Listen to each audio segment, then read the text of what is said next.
back. Episode 10. Finally figured it out after the little meeting. We have Brooklyn's very own Casey. What's the word, my boy? What's up, man? How you been? Thank you for having me. I appreciate you for coming. Yo, so it's the third month of the year. How's March treating you? How's the year going? Any goals that you accomplished already? March Madness. So this year so far started off pretty good, man. I'm not gonna lie. I think everyone has this perspective on, every year is a new year, new me. But like, the way I look at it is, you gotta be you all the time. It doesn't matter what year it is. Every year you gotta elevate. It shouldn't be a new year, new me. It should be the same you, but you're just elevating to a different level. You gotta stay true to yourself, man. That's 90% of the game right there. Let's talk about the elevation that you've been on. So I've seen that you've been working nonstop. You've been putting music out. Talk to us about that. What's up? Sure. So I can spin it back a little bit, how I kind of got into music. Mm-hmm. So the thing about music for me, right? I remember I used to do it as a hobby. I remember listening to a song on the radio while I was in college. And, like, no shots thrown, but the song was ass, and I hated it. So I was like, nah, I could definitely do this. I could make it better. And that was originally, like, how I got into it. So I started making music with just, like, a friend of mine originally at the time. I thought, I was like, all right, I could do this. I could do this better than the songs on the radio. The first song I made, I thought was mad hype. No cap. And that shit was trash. So my first song was really bad. And I feel like when I first started, a lot of people would start mimicking a lot of the things that they listen to and all the influences. So at the time, I was listening to a lot of, like, 21 Savage. Okay. So I started to rap like that, and I really wasn't about that life at the time. Like, so 2017, 2018? Yeah. God, Yeah, this is when I was in college. So I started college around 2016, 2017. That's when I started really dabbling into music, at least as a hobby. But over time, I kind of just, started sticking with it. And I remember my first recording studio session that I ever had, and the song was pretty good. I thought it was good at the time. I listened back to it now. I was like, oh, it's really not much. I shouldn't say I have a difference, but you can see, like, the growth in my music, and I love that. You can see there's a difference in confidence and just overall music. Like, I feel like that was the beginning for me when I first had my first studio session, where I heard that song and I was like, okay, I can see the type of person I want to be, but it really took me a long time to fine-tune, I think, who I was as an artist. So do you feel like Brooklyn side of you comes out in your music? I don't know. I feel like yes and no. I feel like everyone has their own unique style. I think it's important. Coming from a place like Brooklyn, there's a ton of culture. Mm-hmm. So you're so influenced by, I think, everything that's currently around you. Like, I grew up a lot on 80s music, so I love 80s music. That's, like, my number one favorite genre all time. I love 80s. I always wanted to make an 80s, like, freestyle type album. Just never had, like, that, I guess, experience or exposure, I think, to, like, the correct producer maybe. But it's fire. I love 80s music, and obviously you got to respect, like, the greats like Hove, Nas. Talking about the 80s music, what side of Brooklyn you from? Bay Ridge, south side of Brooklyn. And I don't think it had to really do with me living in Bay Ridge particularly, but it had to do with just the way my parents raised me. I used to grow up in the house. My mom would be cleaning, Killing Me Softly would come on. That's like the house cleaning song, you feel me? But that's not really like, is it the 80s? That could be the 80s now. No, I think it's like the 90s. Yeah, that's 90s, right? So, yeah. But the way I kind of look at it is just in general, like, I love 80s music, like Elton John, fire, right? When I think of the 80s, I think of electric piano, I think of synths. Taylor Dane. I love just 80s music overall. So, you feel like you'll take more into the production side of like making music that tailors the 80s? Probably not. Probably not. I just don't think that's me as an artist, but I think as an artist, it's important to kind of like dibble and dabble into other genres and experiment. You never know what your sound is until you try it and what really clicks with you. I'm not saying that I wouldn't ever make an 80s type song, but the way I would look at it is, like, at least I know with my vocal range and just where I kind of fit in the pocket sometimes of music, I would definitely have a lot of artists on the track. I'd have to collab with other artists to make, I think, that vision come into fruition. Speaking of features, I see you got a song with Dave Ease and Elijah the Boy. Who's that? Chill. I'm kidding. So, yes, I actually reached out originally to Elijah because he was working out he's working with artists I know he wanted to work with. So he put on his story one day, hey, if you're serious about a verse, let me know and I'll come on. So I was like, oh, cool. So I hit him up originally, got the verse, and shout out to Elijah the Boy, man, because he really put out on the track. He really did. He's someone that I've actually looked up to for a while, at least in music, and I followed him for some time. And when I look at his music, I was like, all right, I got to get to that point. I kind of always have people that I want to chase and follow a little bit. And I'm like, all right, this is where I need to be. This is how I should do this. I'm looking at their ideas and I'm like, all right, how can I use it for myself? Because everything like in life, I think in general, you should always take ideas and the things you like about other people. But the things you don't like, you just toss it. And that's how it is. Whatever you like from a person, put it in your toolbox, use it for yourself, make it for your own or make it your own, and then throw the rest out. And then all that applies. And then I know you said about the whole Davies feature. Shout out to Davies. His team was, shout out to Davies. For real. He really put out on the song too, and I respect the professionalism of his team because I reached out to them. So the way that actually happened, I went to Davies' drop for his album Hoffa. Okay. So I was on the line and I was waiting on the line. I was talking to some kid on the line who actually had a feature with Davies. So he was there to actually go talk to him for a music video. So I thought I was fire. I was like, okay. And I thought, shout out to Forsyth because he's fire, man. Great dude. Really humble guy, for real. He really put me on. But you know how usually a lot of people gatekeep all the time and they don't want to like put you on. Especially in New York, nobody wants to put anybody on.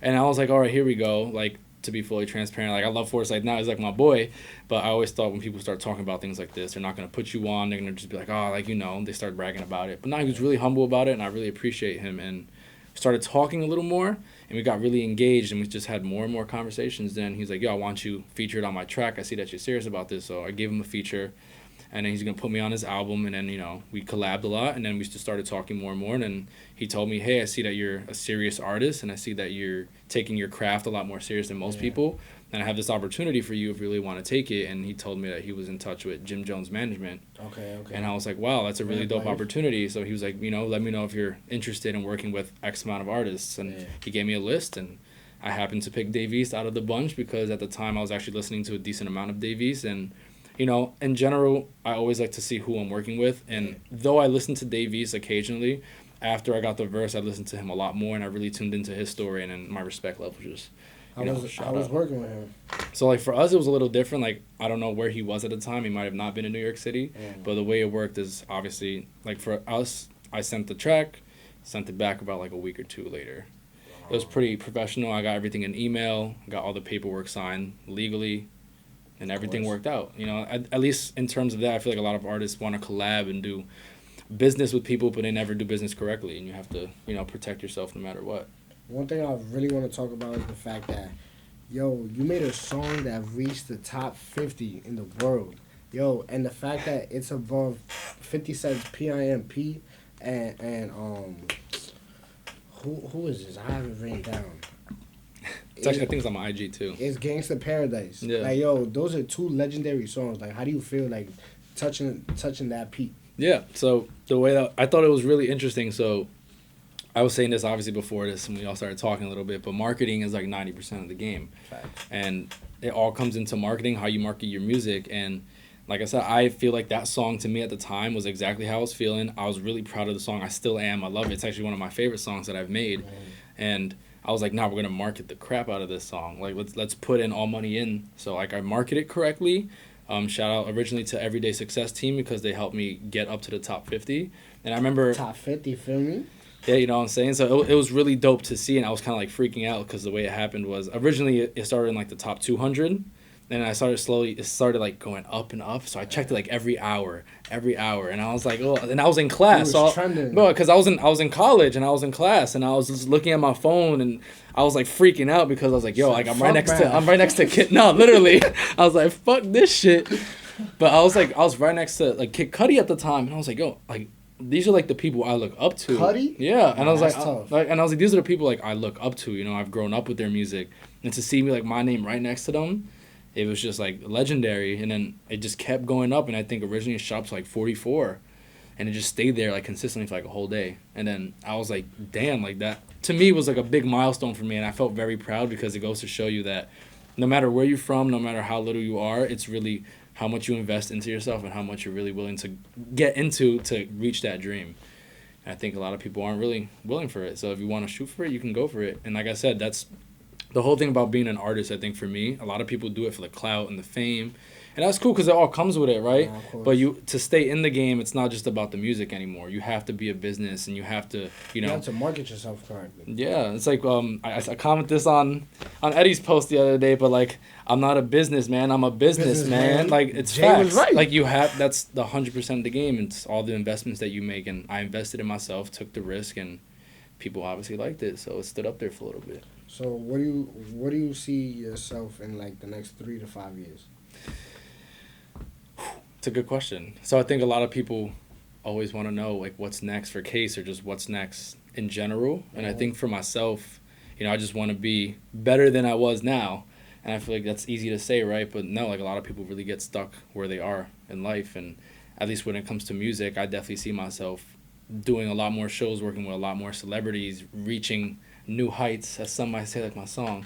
But I definitely want to be in tune and just, be a lot more sustainable with my music. And I want people to take me seriously, and then I want to get to that point where I can give back to my community. Not saying that I had that life that was hard, because I kind of grew up, I think, a little differently, I think, compared to most people. Yeah. I know, I come from a very Hispanic, traditional background. Puerto Rican? Yeah, Puerto Rican all the way, Boricua. Come on. Yo, I'm not going to lie. Y'all beat us yesterday, but I'm not jacking it. That's fine. DR is still top tier. Not 100%, bro. You be all right. But yeah, like I want to just give back to my community, and I always want to tell people I call myself the voice of Southside Brooklyn. Jesus Christ! Okay. But I think that's the most important thing. I think giving back to your community is number one, because those are the people who really brought you up. Mm-hmm.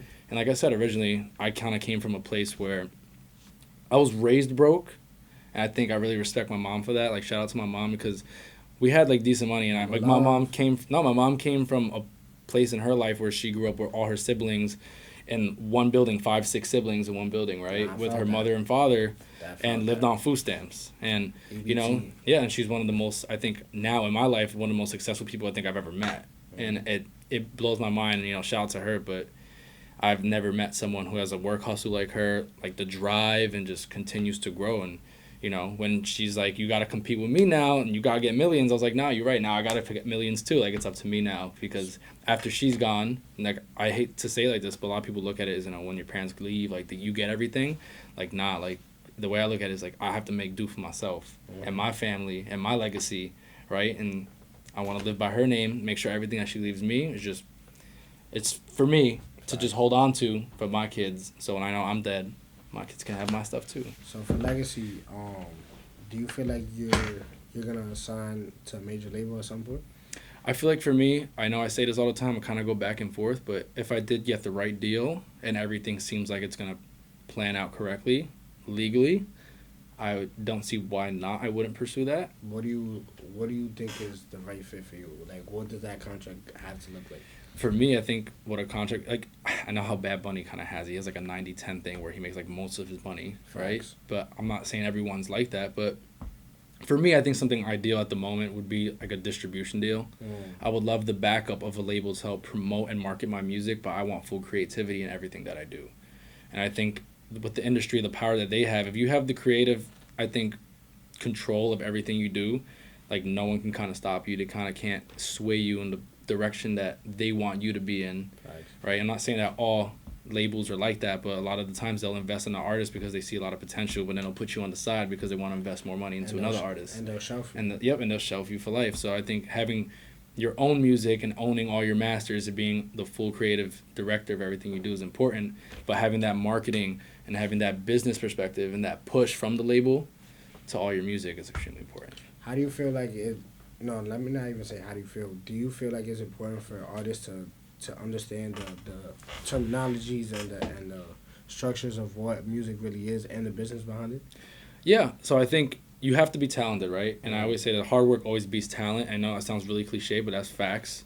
Now, if you're a little more talented, obviously it might just come a little easier, but the way I kind of look at it is music is great and it's a great outlet, but it's also a business. And people get caught up sometimes in all that creativity and like, oh, I'm doing it for the game. And I respect that. And you have to do it for the game because it's all love. You have to do something you love, right? But if you're not going to move correctly and understand how a business operates, how do you plan on being an artist? Because it's a business in itself. And if you're not business savvy and you're not a businessman or woman, out. Then you're literally just gonna get swindled the whole entire time, and then you're not gonna make any do for yourself. We have this challenge on this show, right? And I know a lot of artists love to do music in the crib. Do you have an unreleased song, or would you like to be the first to be the first freestylist on the show? I'm definitely not gonna be the first freestylist, for real.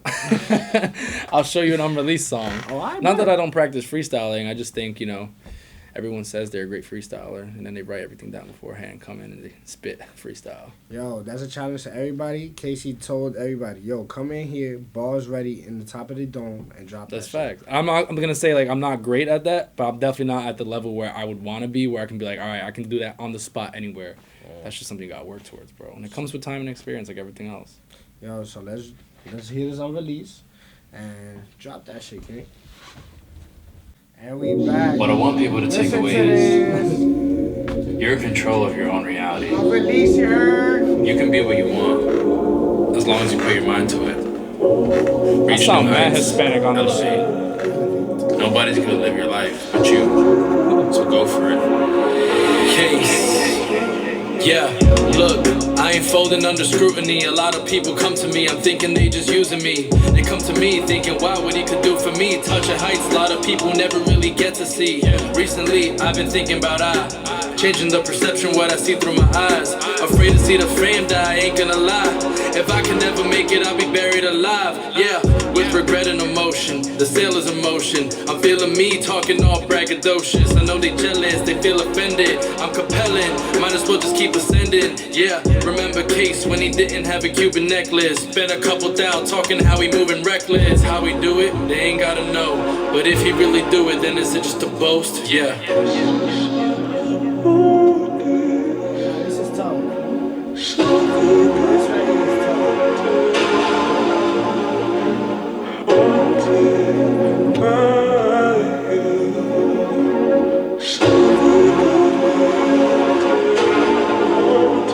Hey look, thinking about days when I used to go to school with the same pair of shoes, never had something new. I was made a fool and they thought it was cool. First pair of J's, people thought they was fake. Tried to bring me down cause they knew I had a better day. Always on my grind, now I'm trying to escalate. Reaching new heights I never thought that I could make. Giving all my time to people who reciprocate. No regret but emotion, the team is in motion. God damn, we feeling so braggadocious. I know they jealous, they feel offended. I know we made it cause we the greatest and I ain't faded, yeah. Staying focused cause God made me. Getting to this bread, this shit is making me cheese. I do it for the fam cause it just ain't me. Keep watching what's next, what I pull out the sleeve, you heard?